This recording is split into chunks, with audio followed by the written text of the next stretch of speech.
আজকের ভিডিওতে থাকছে 3টি ইউনিক ও প্র্যাকটিক্যাল অ্যাসেট আইডিয়া, যার কিছু আপনি হয়তো আগে কখনো শোনেননি, আর কিছু শুনে সত্যি অবাক হয়ে যাবেন। প্রথম আইডিয়া একেবারেই সবার জন্য, বিশেষ করে যাদের হাতে এখন তেমন কোনো টাকা নেই কিন্তু কিছু শুরু করতে চান। দ্বিতীয় আইডিয়া আমার ব্যক্তিগত ফেভারিট, আর সেটা কি একটু পরেই জানবেন।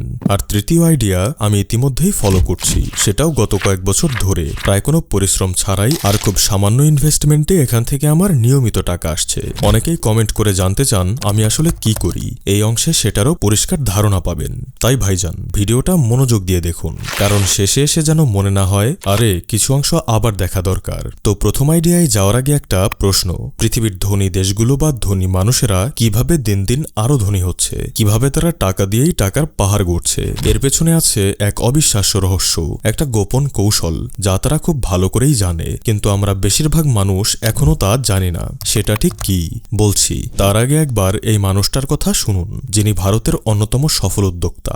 Every wealthy person has become wealthy by taking a lot of loans.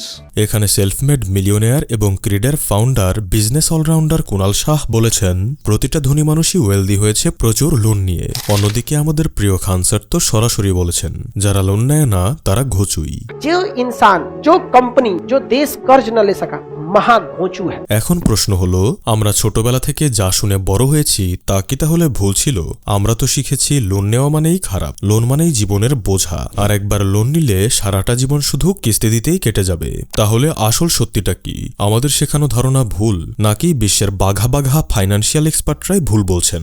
আসলে দুটোই সঠিক, তবে দুটোই প্রযোজ্য ভিন্ন ভিন্ন পরিস্থিতিতে। বিষয়টা ভালোভাবে বুঝতে হলে আমাদের জানতে হবে বর্তমান সময়ে বাংলাদেশ সহ পুরো বিশ্বের অর্থনীতির বাস্তব চিত্রটা কেমন। এই যেমন ধরুন, পৃথিবীর সবচেয়ে ধনী ব্যক্তি ইলন মাস্ক। বলুন তো, তার কি টাকার কোনো অভাব আছে? অবশ্যই না। তবুও তিনি কয়েক বছর আগে ব্যাংক থেকে লোন নিয়ে ক্যালিফোর্নিয়াতে 7টি প্রপার্টি কিনেছিলেন, আর পরে সেগুলো বিক্রি করে $25 মিলিয়ন প্রফিট করেন।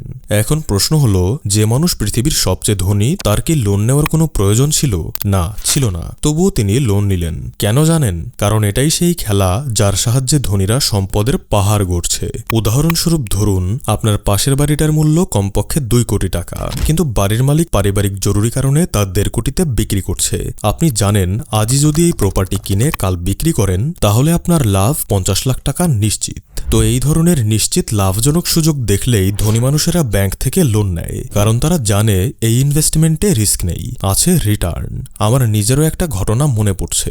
একদিন কলেজে স্যার বলছিলেন, কলেজের পাশের বড় বাড়িটা ব্যাংক লোন শোধ করতে না পারায় নিলামে উঠেছে, বিক্রির দাম 1 কোটি, অথচ বাড়িটার মার্কেট ভ্যালু কমপক্ষে 2 কোটি। স্যার আফসোস করে বলছিলেন, এই মুহূর্তে যদি হাতের টাকা থাকতো এই সুযোগ কোনোভাবেই ছাড়তাম না। ঠিক একইভাবে সুযোগ ধরতে গিয়েই আজ ভারতের দ্বিতীয় ধনী ব্যক্তি গৌতম আদানির লোন রেশিও প্রায় 2:1, অর্থাৎ তার ইনকাম হলো 1 টাকা, কিন্তু তার লোন হলো 2 টাকা। আর ভারতবর্ষের শীর্ষ ধনী মুকেশ আম্বানি তো ইতিহাস পাল্টে ফেলেছেন। ভারতের ইতিহাসে সর্বোচ্চ 60,000 কোটি টাকার লোন নিয়েছিলেন শুধু 4G নেটওয়ার্ক চালু করার জন্য। যখন বাকি সিম কোম্পানিগুলো ভাবছিল 4G লাগাবে কিনা, আম্বানি তখন সেই লোনের টাকায় ভারতের প্রতিটি অলিতে গলিতে পৌঁছে গিয়েছিল। আর বাকিরা যখন রিস্ক নিতে শুরু করলো, মার্কেট তখন ইতিমধ্যেই আম্বানির দখলে। ঠিক একই ঘটনা ঘটেছিল বাংলাদেশেও। 2022 সালে বাংলালিংক 4G মডার্নাইজেশন করার জন্য 12,000 কোটি টাকার লোন নেয়, কিন্তু আম্বানির মতো এককভাবে আধিপত্য করতে ব্যর্থ হয়। কারণের অনেক আগেই 2012 সালেই গ্রামীণ ফোন 8,460 কোটি টাকার লোন নিয়ে মার্কেটে নিজের শক্ত দখল তৈরি করে ফেলেছিল। আর ভাইজান, শুধু টেলিকম না, বাংলাদেশের শীর্ষ কোম্পানি যেমন বেক্সিমকো, প্রাণ, আরএফএল, স্কয়ার সবাই আজ কোটি কোটি টাকার লোন নিয়ে ইনভেস্ট করছেন নতুন নতুন প্রজেক্টে। ব্যক্তি বা কোম্পানি ছেড়ে রাষ্ট্রের কথায় আসুন, পৃথিবীর সবচেয়ে ধনী দেশ আমেরিকা, কিন্তু জানেন কি, তারাই আবার বিশ্ব ব্যাংকের সর্বোচ্চ লোন গ্রহীতা। অর্থাৎ ধনী হওয়া মানেই ঋণমুক্ত থাকা নয়, বরং স্মার্টভাবে লোন ব্যবহার করাই ধনী হওয়ার মূল মন্ত্র। আর দেখুন না, কিছুদিন আগেও সবাই মজা করছিল, রবার্ট কিওসাকি, যিনি মানুষকে অর্থনৈতিক জ্ঞান দিয়ে থাকেন, অথচ তিনি নাকি দেউলিয়া হয়ে গেছেন, 1,000 কোটি টাকার ঋণে ডুবে গেছেন। কিন্তু পরে জানা গেল তিনি ব্যাংক থেকে 1,000 কোটি টাকার লোন নিয়ে রিয়েল এস্টেটে ইনভেস্ট করেছিলেন, যেখান থেকে তার ইনকাম কয়েক বছরের মধ্যেই সব লোন শোধ করে তাকে বিলিয়নার বানিয়ে দেবে। Well, in one of your YouTube videos, you actually said that you're currently $600 million in debt. 1.2 billion. 1.2 billion, okay. তো এখন প্রশ্ন হলো, লোন নেওয়ায় যদি ধনী হওয়ার সিক্রেট হয়, তাহলে গরিব মানুষেরা লোন নিয়ে কেন কিস্তি শোধের চিন্তায় রাতে ঘুমাতে পারে না? আর কেন কেউ কেউ তো প্রেসারে বাড়ি থেকে পালিয়ে যাবার চিন্তাও করে? উত্তরটা খুবই সহজ। ধনীরা লোন নেয় ধনী হওয়ার জন্য, আর গরিবেরা লোন নেয় ধনী দেখানোর জন্য। ধনীরা লোন নেয় রিয়েল এস্টেট ব্যবসার ইনভেস্টমেন্টের জন্য, আর গরিবেরা লোন নেয় বাড়ি বানানোর, গাড়ি কেনার বা ধনী দেখানোর জন্য। এই এক পার্থক্যই আজ পৃথিবীর ধনী আর গরিবকে আলাদা করে রেখেছে। আর ভাইজান, আপনি যদি এই সূক্ষ্ম পার্থক্যটা বুঝে ফেলেন, তাহলেই শুরু হবে আপনার টাকা দিয়ে টাকা বানানোর যাত্রা। এবারে আসি দ্বিতীয় অ্যাসেট আইডিয়াতে, যেটা সাম্প্রতিক সময়ে আমার পার্সোনাল ফেভারিট লিস্টে চলে এসেছে। কারণ পৃথিবীর বড় বড় ইনভেস্টররা হঠাৎ করেই যেন পাগলের মতো এতে ইনভেস্ট করা শুরু করেছে। আর কেন করবে না? মাত্র এক বছরে এক ধাক্কায় এর দাম বেড়েছে প্রায় 2.5 গুণ। অনেকে স্বর্ণের অতিরিক্ত দামের কারণে এতে ইনভেস্ট করতে পারেন না। তাদের জন্য দুর্দান্ত বিকল্প হতে পারে বর্তমানের সবচেয়ে আলোচিত অ্যাসেট রূপো। কারণ অসংখ্য রিসার্চ বলছে, যখন সবাই স্বর্ণ নিয়ে ব্যস্ত, তখন অগোচরে ভবিষ্যতে সোনার থেকেও নাকি বেশি প্রফিট দিতে পারে রূপো। স্বর্ণের পাশাপাশি রূপার দিকেও বাড়ছে বিনিয়োগকারীদের নজর। ব্লুমবার্গ বলছে, বছরের শুরু থেকে এখন পর্যন্ত বিনিয়োগকারীরা 100 মিলিয়ন আউন্সের বেশি রূপা নিজেদের সংগ্রহে রেখেছে। সোমবার এক বিজ্ঞপ্তিতে রূপার নতুন দাম ঘোষণা করেছে বাংলাদেশ জুয়েলার্স অ্যাসোসিয়েশন বাজস। এতে এক লাফেই রূপার দাম যতটা বাড়লো তা বাংলাদেশের ইতিহাসে এর আগে আর কখনো দেখা যায়নি। তো চলুন দেখি রূপোর দাম হঠাৎ এত বাড়ছে কেন। এটা কি সত্যি স্বর্ণের থেকেও বেশি প্রফিট দিতে পারে? আর আমরা বাংলাদেশ থেকে কিভাবে এতে ইনভেস্ট করতে পারি? পুরো বিষয়টা ভালোভাবে বুঝতে হলে আমাদের একটু ছোট করে রূপোর ইতিহাসটা জানতে হবে, তবেই আমরা রূপোর আসল রূপটা বুঝতে পারবো। সময়টা ছিল 1973, যখন আমেরিকার এক বিলিয়নিয়ার পরিবারের 3 ভাই ডলারের দাম পড়তে দেখে রূপোতে ইনভেস্ট করা শুরু করে। তখন প্রতি আউন্স রূপোর দাম ছিল মাত্র $1.5 থেকে $2। তো ওই 3 ভাই তখন এত বেশি পরিমাণ রূপো কিনে যে বলা হয় সমগ্র পৃথিবীর 3 ভাগের 1 ভাগ রূপো তখন তাদের কাছে ছিল। ফলে এত বেশি পরিমাণ রূপো কেনায় বাজারে হঠাৎ করে এর সংকট তৈরি হয়। ফলাফল 1979 সালে রূপোর দাম পৌঁছে যায় $1.5 থেকে ইতিহাসের সর্বোচ্চ $50।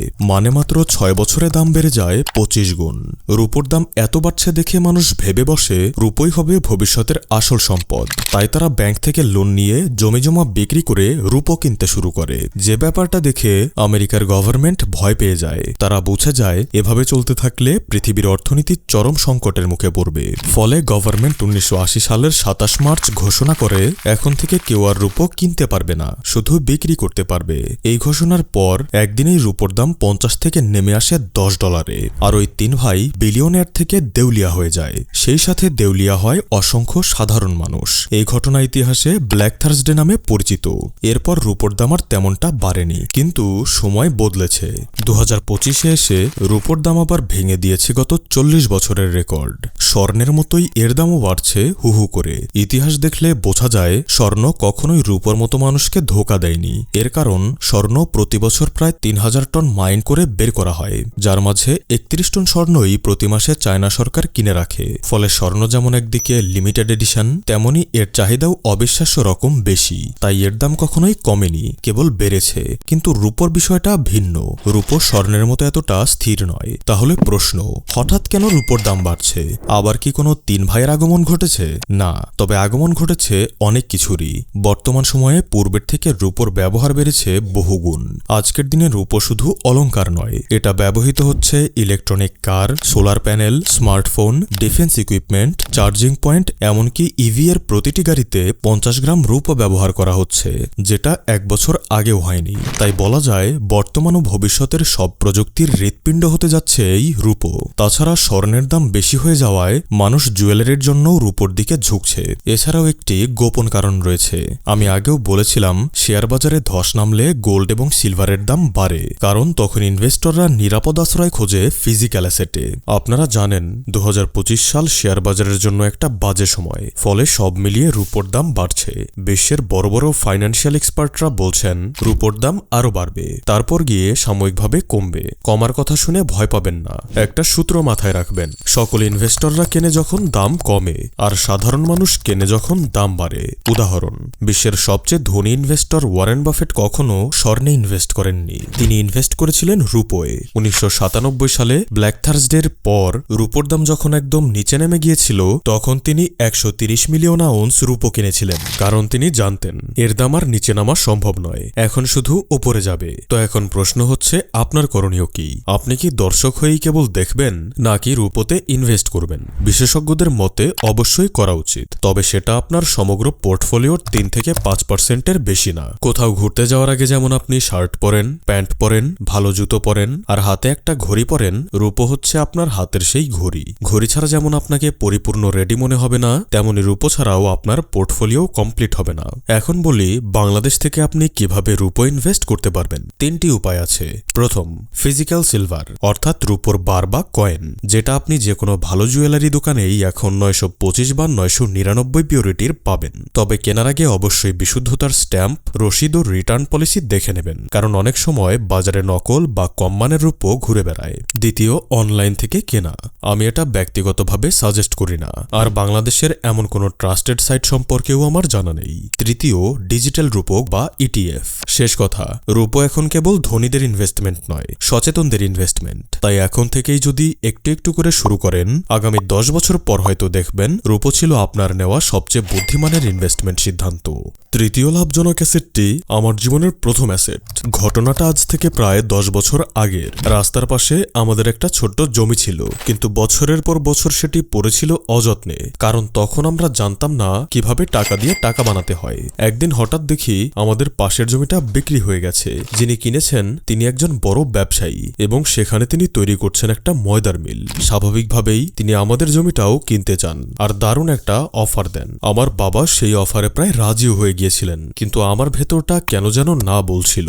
আমি বাবাকে বলেছিলাম বিক্রি করে দিও না, দেখি এটা থেকে কিছু করা যায় কিনা। শেষ পর্যন্ত আমরা জমিটা বিক্রি করিনি, বরং সেই জমিটা আমরা একজন পরিচিত ব্যবসায়ীর কাছে ভাড়ায় দেই। তিনি জায়গাটা পরিষ্কার করে সেখানে সিমেন্টের খুঁটি তৈরি করতেন। তারপর সময়ের সাথে সাথে আমরা সামনের অংশে একটি ছোট্ট দোকান গড়ে তুলি, সেটাও ভাড়ায় দেই। আজ স্বাভাবিকভাবেই ওই জায়গার দাম 10 বছরে বেড়েছে কমপক্ষে 10 গুণ। এছাড়াও সামনের দোকান ও পেছনের জমি ভাড়া থেকেই আমরা বিনা পরিশ্রমেই নিয়মিত ভালো ইনকামও পাচ্ছি। ভাবুন তো ভাইজান, যদি আমরা তখন বুঝে না বুঝে জমিটা বিক্রি করে দিতাম আর টাকাটা ব্যাংকে রেখে দিতাম, তাহলে আজ তার একটা টাকাও থাকতো না। ব্যাংকের সুদে যা আসতো, ইনফ্লেশন তা পুরো খেয়ে যেত। তাই মনে রাখবেন, সম্পদ বিক্রি করে আপনি হয়তো কিছুদিন বাঁচবেন, কিন্তু সম্পদ ধরে রাখলে সেটাই একদিন আপনাকে বাঁচাবে। ধন্যবাদ।